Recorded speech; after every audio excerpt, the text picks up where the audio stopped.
là, on arrive en deuxième année. Donc la salle elle est divisée, là on voit les matières, les travaux qu'on fait en direction artistique. Ah oui. Voilà, donc là par exemple c'est le cours de calligraphie. Donc, on apprend la composition et comment dessiner les lettres. Et donc tout ça c'est à la plume et à l'encre. Et donc, il faut apprendre à maîtriser plein de types d'écriture différentes. Oui. Et c'est ce qu'on appelle du coup la La calligraphie. calligraphie. Et Ça a l'air d'être c'est très de demander beaucoup de rigueur. Oui, il faut réussir à bien écrire, faire une jolie composition.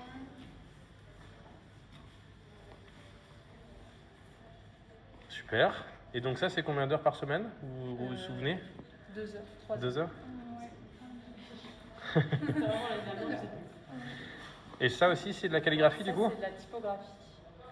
On va apprendre à composer avec de la typographie. Donc là, c'était un sujet sur le constructivisme. Et il fallait réussir à donner une idée, dénoncer un propos avec de la composition en mêlant l'image et la typographie. Et du coup, on a Thibaut Geoffroy qui est professeur. Bonjour Thibaut. Bonjour. Effectivement, du coup, j'enseigne la typographie en deuxième année. Et c'est la découverte pour les étudiants et les étudiantes de la matière typographique. On commence l'année par les bases théoriques et sur la matière lettres et comment les alphabets peuvent, de par leur forme et leur utilisation, connoter un certain nombre de choses. Quels sont les codes d'usage en typographie. Donc là, on a un alphabet modulaire qui, à partir d'une étude d'un groupe de musique, l'idée est de créer un alphabet qui formellement retranscrive l'esprit et l'identité du groupe, basé sur des formes simples. Donc ça veut dire que cette forme-là permet de donner cet alphabet-là?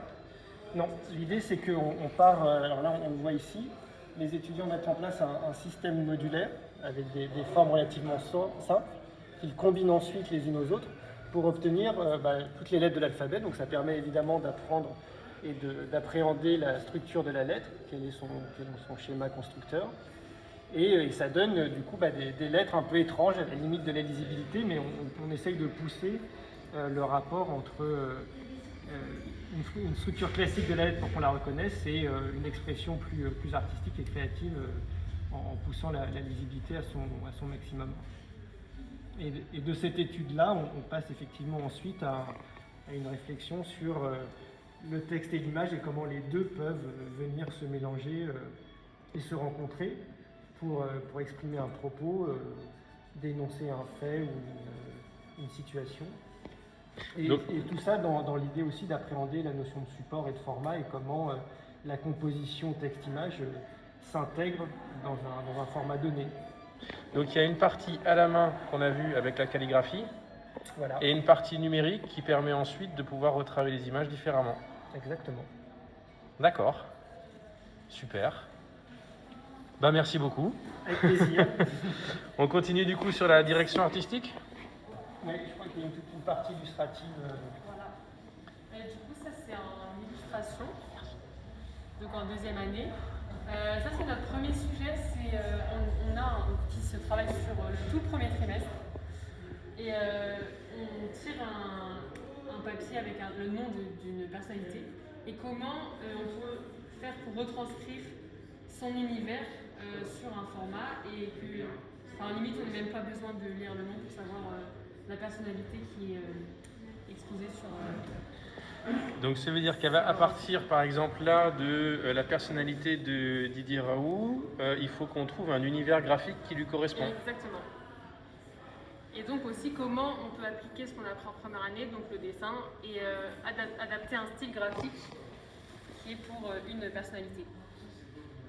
C'est un cours où on est assez libre de choisir vraiment le style qu'on veut, bien sûr tout en faisant respecter notre style avec l'énoncé.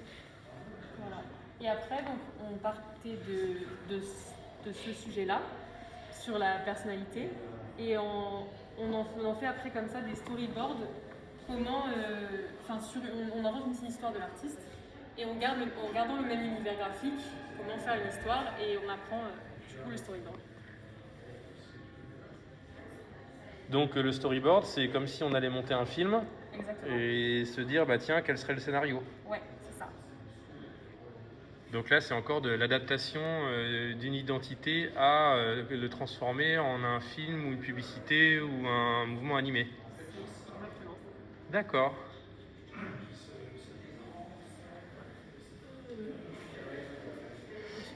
Et alors ensuite, oui, c'est... Ah, En haut, on a le dessin de deuxième année.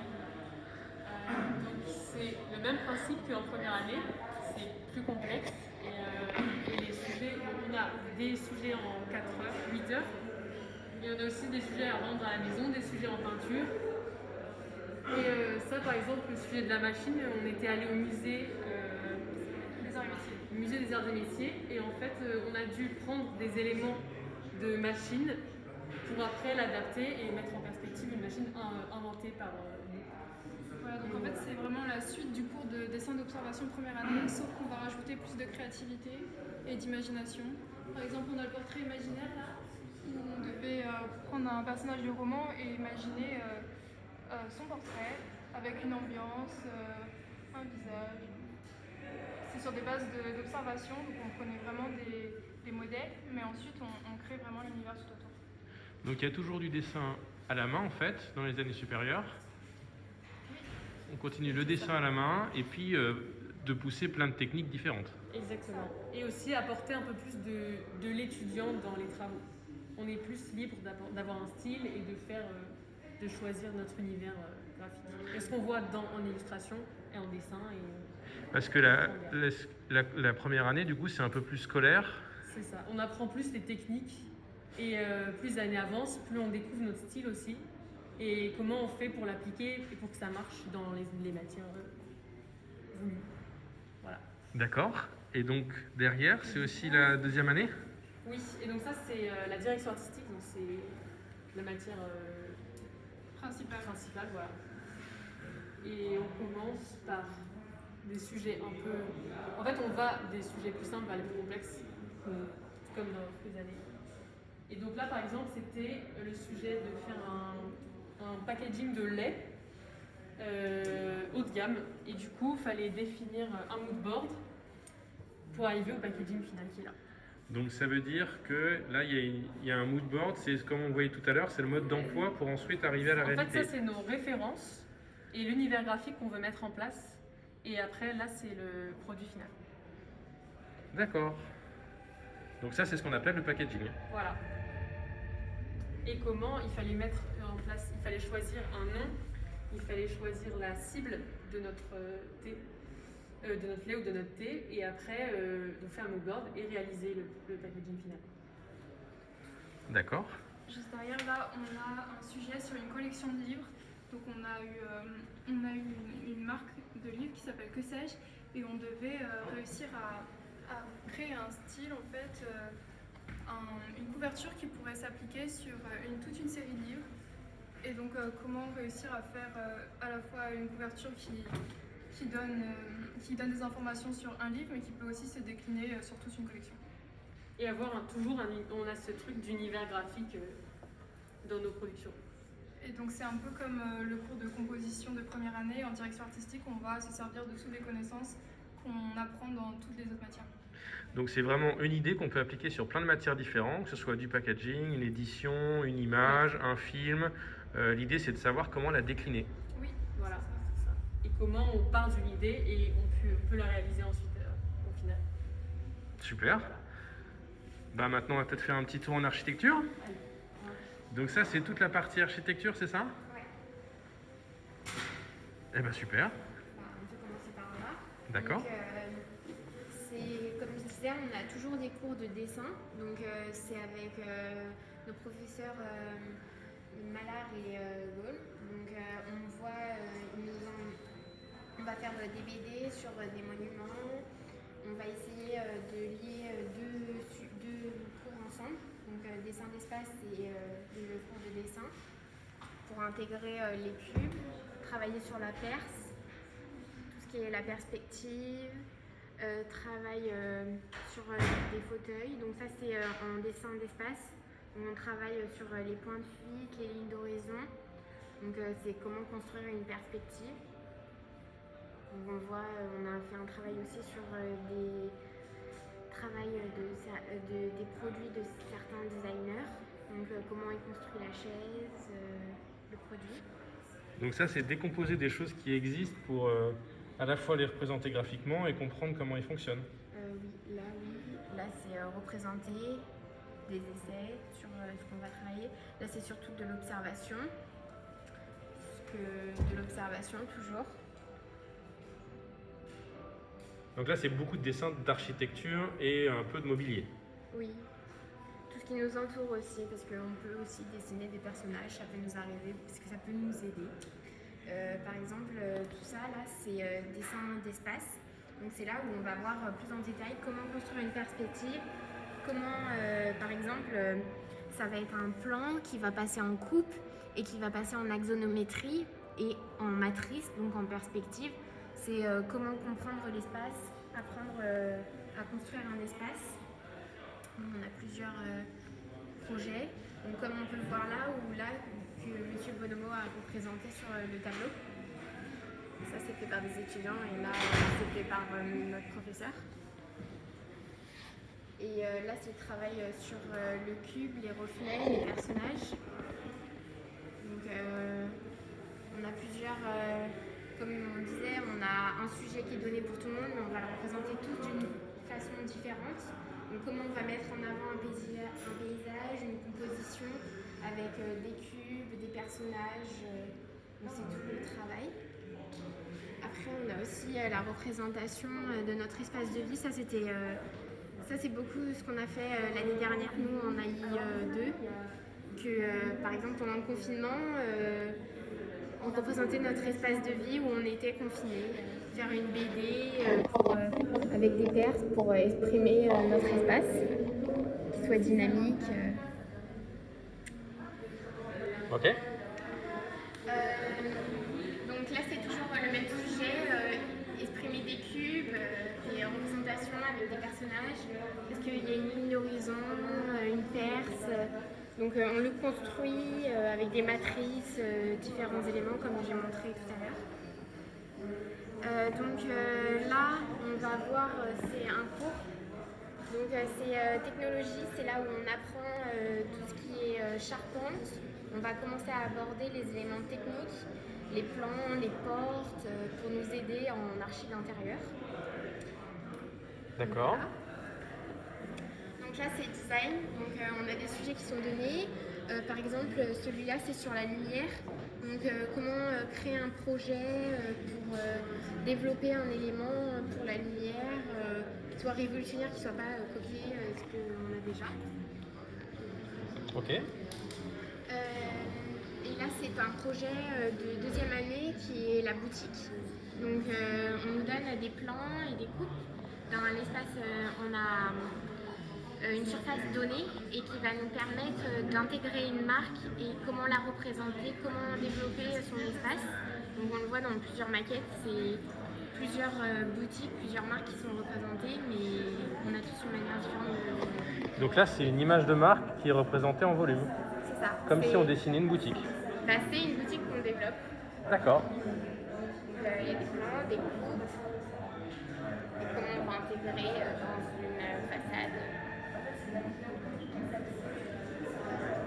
Donc il y a des dessins et de la maquette qui permettent de voir comment ça fonctionne. Oui. D'accord. Je ne sais pas si on passe en dessous. Donc là c'est un projet qu'on fait à la fin de d'AI2. Donc c'est une exposition. Donc James Bond en l'occurrence. Non, c'était Steven Spielberg là, excusez-moi. Donc comment on va pouvoir mettre en avant dans un espace donné, créer un parcours, une signalétique pour représenter cette exposition. Donc, voilà. Donc ça, c'est surtout de la scénographie. Oui, et mettre en avant l'élément. Oui, scénographie.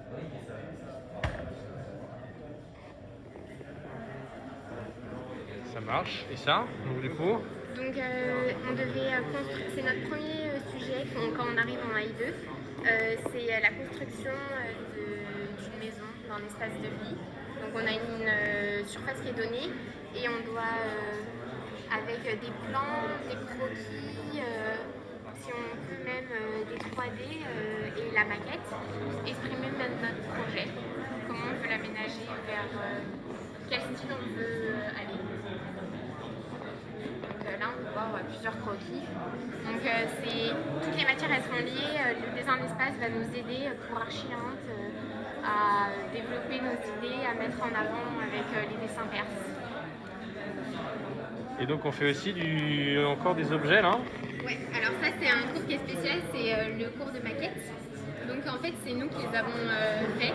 Donc on utilise des bouts de bois et qu'on va poncer, travailler pour pouvoir créer une hélice. Donc en fait c'est la maîtrise des éléments de construction. On va créer des abris de bus.